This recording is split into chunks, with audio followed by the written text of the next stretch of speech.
మీకు ఒక విషయం చెప్పాలి. నా చిన్నప్పటి నుంచి వింటున్న ఈ భ్రూణ హత్యల గురించి. స్వతంత్రం వచ్చి 75 సంవత్సరాలు అయింది. అయినప్పటికీ కూడా ఆడపిల్ల పుట్టిన వెంటనే ఆడపిల్ల అనుకుని పక్కకి వెళ్ళేవాళ్ళు. అదే మగపిల్లాడు పుట్టాడంటేనే ఇంకా లోపల నుంచి లేబర్ రూమ్ నుంచి బయటికి కబురు, చిన్న కాకితో కబురు వచ్చినా కూడా ఇక్కడ స్వీట్లు పంచుకునే రోజుల దగ్గర నుంచి ఆడపిల్లని కనాలనుంది అనుకునే పొజిషన్కి ఈరోజు చాలా మంది సంఘ సంస్కర్తలే కాదు, ఇలాంటి వ్యక్తులు కూడా ఈరోజు ముందుకొచ్చి చాలా సంస్కరణలు చేయబట్టి ఈరోజు కనీసం ఇలాగైనా పరిస్థితి ఉంది. ఇందాక మధుప్రియ మాట్లాడేటప్పుడు కానీ మన కలెక్టర్ గారు మాట్లాడేటప్పుడు కానీ ఒక మాట చెప్పారు. ఈరోజు ఆడపిల్ల నువ్వు ఇలాగే ఉండాలి, నువ్వు ఈ టైం అయ్యేసరికి ఇంటికి రావాలి, నువ్వు ఇలాగే బట్టలు కట్టుకోవాలి, ఇలాగే మాట్లాడాలి, ఇలాగే ఉండాలి, బుర్ర దించుకున్నాడు.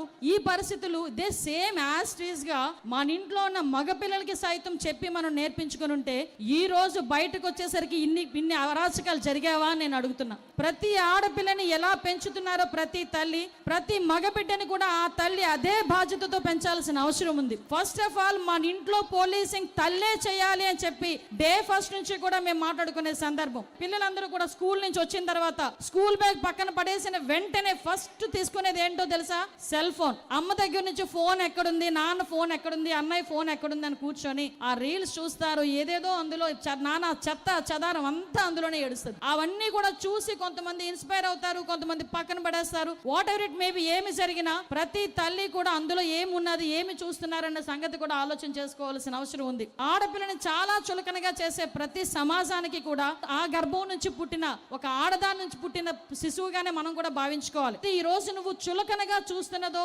నీచంగా చూస్తున్నదో, అంటే అశ్లీలంగా చూస్తున్నదో, నీ తల్లి లాంటి ఒక ఆడదాన్ని చూస్తున్నాను అన్న ఆలోచన వచ్చిన ప్రతిసారి కూడా ఈ అరాచకాలు తగ్గుముఖం పట్టాలి, పడుతూనే ఉంటాయి. భ్రూణ హత్యలు ఇంకా కడుపులో ఉండగానే ఆడపిల్లని చిదివేస్తున్నారు అని చెప్పి చాలా బాధపడ్డాం. కానీ ఈ రోజు ఆడపిల్ల పుట్టిన తర్వాత నెలల రోజుల పసికందుని కూడా, ఆ పసికందును కూడా ఆడదాన్ని చూసి వాళ్ళ మీద కూడా అత్యాచారాలు చేసే మృగాలు ఈ రోజు మన మధ్యలోనే ఉన్నారంటే ఒక్కసారి మన పొజిషన్ ఏ పొజిషన్ లో ఉందో ఒక్కసారి మనం ఆలోచన చేసుకోవాలి. ఎందుకంటే ఈ రోజు నేను హోమ్ మినిస్టర్ గా నేను చూస్తున్నా, కొన్ని సందర్భాలు చూస్తుంటే భయం వేస్తుంది. పుట్టిన తర్వాత ఆడబిడ్డ రక్షణ గురించి కూడా ఒక సామాజిక బాధ్యత తీసుకొని మీలాంటి మంత్రులు, మనవలాంటి అందరం కూడా ఈ రోజు చేయి కలిపి ఆ రక్షణలో ముందుకెళ్లాల్సిన బాధ్యత కూడా ఉంది. ఎందుకంటే ఈ రోజు విపరీతంగా గంజాయికి, డ్రగ్స్ కి బానిసైపోయి యువత ఎంతమంది ఎన్ని ఇబ్బందులు పడుతున్నారో మనకు తెలుసు. ఈ రోజు చాలా మంది యువతకి ఏంటంటే సినిమాలు చూసరికి ఒక ఇన్స్పిరేషన్. నేను సినిమా వాళ్ళని తప్పు పట్టట్లే, కానీ ఆ సినిమాలో ఉన్న మంచి కన్నా సినిమాలో ఉన్న చెడే ఎక్కువగా అట్రాక్ట్ అవుతుంది. అటువంటి పరిస్థితుల్లో ఓ గాంజాయి తీసుకుంటేనో, ఒక డ్రగ్స్ తీసుకుంటేనో, ఒక మందు తాగితేనో అదో పెద్ద హీరోయిజం లా ఫీల్ అయ్యే ఇటువంటి పరిస్థితుల నుంచి అది కాదు హీరోయిజం అంటే.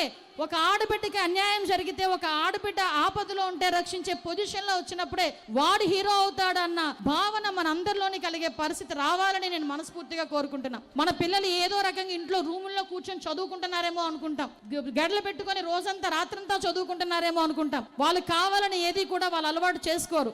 ఏదో ఉన్న సిచ్యువేషన్ లోనో, వాళ్ళ తాలూకా స్నేహితుల ప్రోద్బలంతోనో వాళ్ళ గంజాయికి, డ్రగ్స్ కి అలవాటు పడిన తర్వాత వాళ్ళు చేసే ఆకృత్యాలు వాళ్ళ జీవితాలే నాశనం అయిపోతున్నాయి. ఈ రోజు నా పిల్లడికి గట్టిగా తిడితే ఏడుస్తాడేమో, ఇంట్లో వెళ్ళిపోతాడేమో అని భయపడి ఏ తల్లిదండ్రులైనా ఆ బిడ్డడికి చెప్పడం మానేస్తే ఆ తర్వాత పిల్లోడు పెద్దడయ్యి చేసిన నేరాలకి ఆ తల్లే నిజంగా ఒక రకంగా చెప్పాలంటే బాధ్యత వహించాల్సిన అవసరం ఏర్పడతా ఉంది.